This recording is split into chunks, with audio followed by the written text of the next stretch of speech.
Hello, wonderful people of the internet. My name is Matthew. Welcome to Matthew Talks About American Literature and More.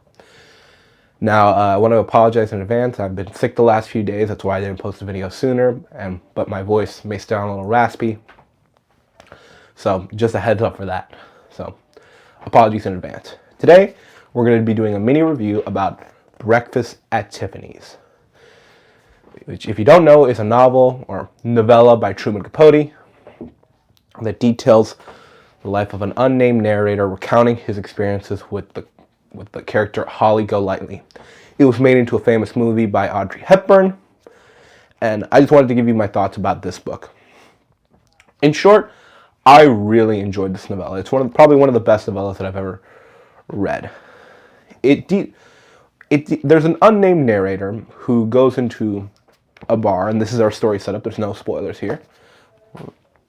And meets a man that has had a former infatuation, if we say, with Holly Golightly. And they begin to reminisce about the years since she's left, and that she might have returned to New York City, which instigates our unnamed narrator, who's a writer, though he's also known as Fred for reasons in the book, to recount his experience with Holly Golightly. And she is probably one of the most interesting characters, or at least single characters, that I've ever read in a novel or novella of this size. The novella is only about 90 pages. This book doesn't even, part of this book is literally just short stories by Truman Capote.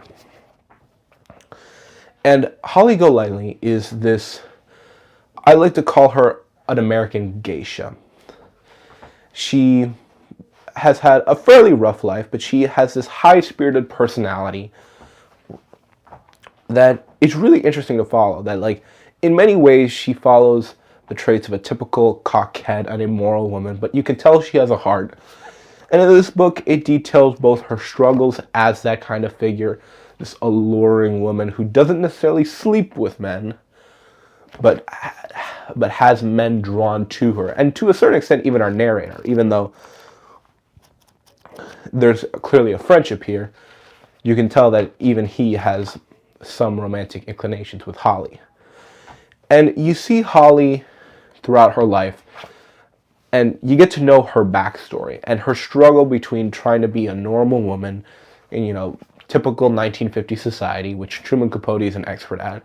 People who want to understand post-war America, 40s, 50s. That's what Truman Capote excels at.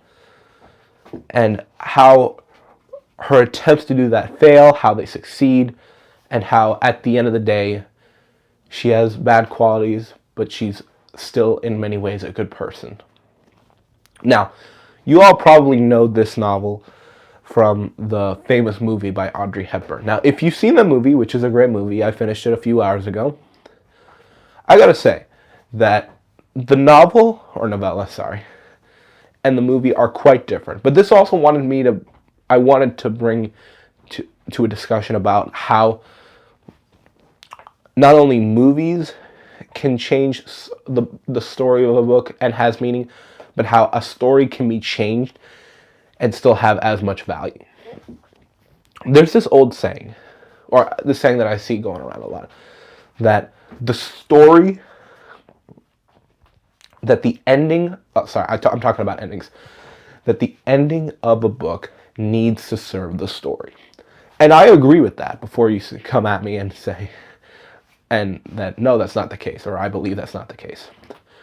But what I mean is that, in my opinion, story framing really matters when it comes to how a story develops.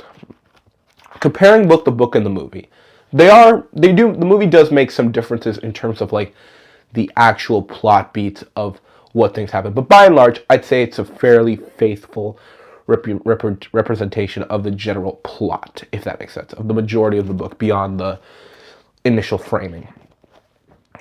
But spoilers. The book ends with Holly Golightly running off, escaping the United States, continuing her libacious lifestyle as a coquette around the world, and her pushing away a cat and symbolizing that's her and she needs to find her home. In the movie, the narrator, who is named Clyde,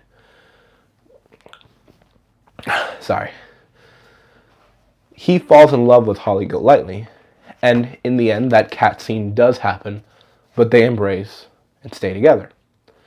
A typical happy Hollywood ending. But what I really wanted to get into is I think both endings are valuable, because in this one, the book almost treats Holly Golightly's behavior ambiguous, and that this is a part of who she is, and she needs to do this. Not so much needs to, but it's a kind of character development where this is how she needs to find her home.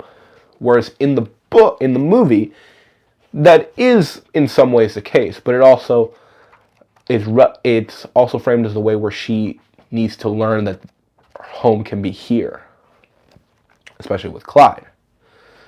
And I think that this is a prime example of how framing a story can be more important than the actual story itself in determining how a story needs to develop.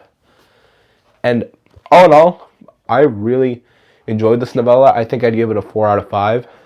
There were parts of it where, especially when you're learning about Holly Golightly's backstory, and her fall from trying to be like a normal woman in 1950s America, that I thought was thrilling. I finished this in one day. I mean, it is a short book, so you can finish it in a day. It's really good. One of the best novellas I've ever read. Maybe like a 4.25 out of 5. It's limited because of its length. Like, it's not epic, mythopoetic, or anything like that. But it's a damn good read. I'd say the movie is just as good, and I recommend them both. Just a quick announcement. I'm still continuing my Great American Novel series. About halfway through Moby Dick. I'll probably get that review done by the end of the week. But before that, I'm going to have a special review for Sometimes a Great Notion by Ken Kesey. I won't spoil anything, but you're going to want to be here for this one. I'll just say that. Anyway, hope you have a wonderful day. Hope this video finds you well, and happy reading.